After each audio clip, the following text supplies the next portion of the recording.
What's up, everybody? It's Luke James, not the singer. If you're looking to get your music reviewed, you can hit up this email that's right here. But today, I'm going to hit you up with some thoughts and opinions on this Hidden versus a dude named Drew project called In the Dark. Drew is actually the producer here, and Hidden is handling the bars, and they're operating from out of Fort Worth, Texas. Like I always say, if you want to find out more, just check out the information box I got for you underneath this video. There's all kinds of sites, links, and social media happening there, so check it out. But we're going to jump right into this one, starting with the first half of it. This really does seem like a project that has two separate halves with different themes and ideas, so that's how I'm going to break it down. With that first half, we're getting a little bit of a horrorcore sound at times with a lot of synth, pads, strings, and keys coming into play, and you're also going to pick up on his style where he raps with this aggressive snarl. I think it sounds really dope, and it actually makes him stand out from the crowd. You're also going to get some really nice sample work on here, like In the Dark where there's this ice cream truck type of sound, so that was cool. And on this track, Hidden is actually rapping about substance abuse and mental illness, so you are going to get a bit of that type of content throughout this project, and that's always something that people can relate to. But moving on to another sample I really liked, we got to talk about The Feast too. I love how this ties in a link to the past. You get some video game samples happening here, so that was really dope. But unfortunately, this was held back by Immaculate's bars. I just felt like his flow was very off throughout this track, but I still like it because of that production. There's also a little bit of a cool concept here because it's about this stalker who's just on the prowl. Again, some horrorcore type of shit. But as for Hidden himself, like I said, he's got that vicious snarl in his voice. He's very aggressive, so that works with some of the stuff that he's spitting about. And none of that really shows you this more than the song Onslaught. On this shit, he's cutting off heads, slanging harpoons, swords, daggers, knives, bloods, demons. You know how it goes with that type of shit. And I think this was actually one of the stronger tracks. Just the way he was rapping really fit with the production, the content, everything just came together for the style that he was doing. So I thought that was a really dope-ass track. I also mentioned on In the Dark that he's dealing with some very personal content, and it's the same thing on the song Hidden.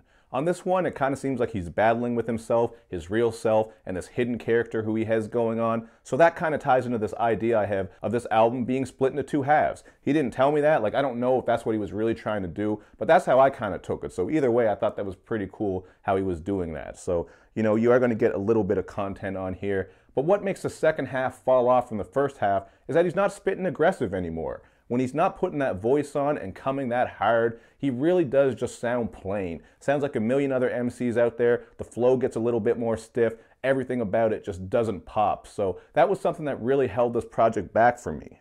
In spite of that, we do get some more decent content on Modern Tragedy, where he's battling depression and loneliness.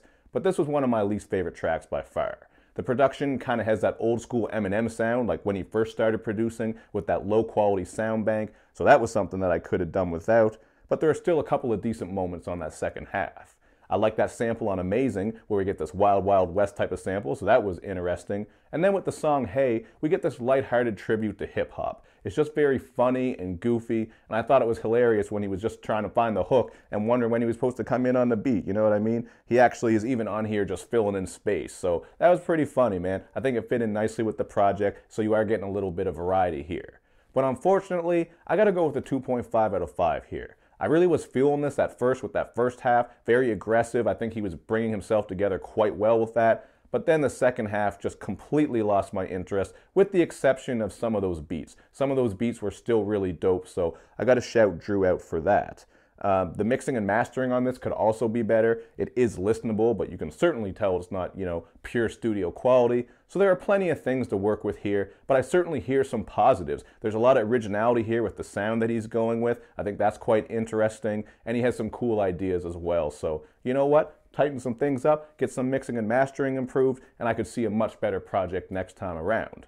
But that's just what I have to say, man. That's one opinion. You guys check it out for yourself and give me your opinions. And of course, you know where I'm at, so show me love and show me lots of it. Thank you for watching, everybody. I will see you next time.